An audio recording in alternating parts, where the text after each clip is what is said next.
और अभी आपको अहम खबर से आगाह करेंगे। ताहिर अंजुम और नीली परी के मामले का ड्रॉप सीन सामने आ गया है। स्टेज अदाकार ताहिर अंजुम और नीली परी ने शोहरत के लिए ड्रामा रचाया है। अनीला रियाज और ताहिर अंजुम पहले से ही एक दूसरे को जानते हैं। अनीला रियाज ने नून लीग कल्चरल विंग सदर ताहिर अंजुम पर तशद्दुद किया था। मजीद तफसीलात जानेंगे खुर्रम मलिक से। खुर्रम, आगाह कीजिएगा।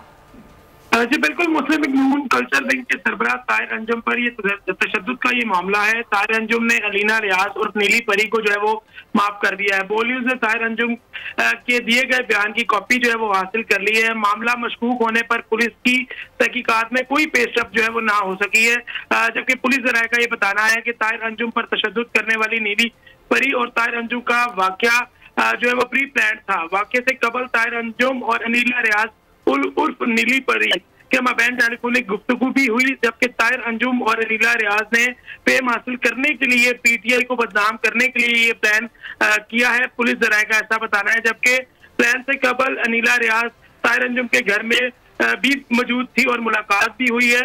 और पुलिस के आला अफसरान ने असल मामले के मुतालिक आला काम को जो है वो आगाह भी कर दिया है, जबकि ताहिर अंजुम पर तशद्दुद के बाद आला काम की हदायत पर अनीला रियाज की गिरफ्तारी की गई थी। और पुलिस जराये ने यह भी इस चीज का दावा किया है कि ताहिर अंजुम और अनीला रियाज ने पुलिस के सामने जो प्लान था उसका एतराफ भी कर लिया है, जबकि नीली परी को जो है वो ताहिर अंजुम के घर से ही गिरफ्तार किया गया है, जिस पर ताहिर अंजुम ने मौक़िफ़ दिया था कि अनीला रियाज जो है वो उनके घर पर माफी मांगने के लिए आई हैं। लेकिन अब पुलिस ने ताहिर अंजुम की सीडीआर रिकॉर्ड भी हासिल कर ली और उस रिकॉर्ड में जो है वो तमाम तर मामला क्लियर भी हो गया है। और उससे कबल दोनों का राब्ता भी था और ये वाकये से कबल दोनों एक ही लोकेशन पे मौजूद थे और वहां से ठीक है। खुर्रम मलिक, आप तफसीलात बता रहे थे, आपका बहुत शुक्रिया। सब्सक्राइब करें और बेल दबाएं ताकि कोई खबर रह न जाए।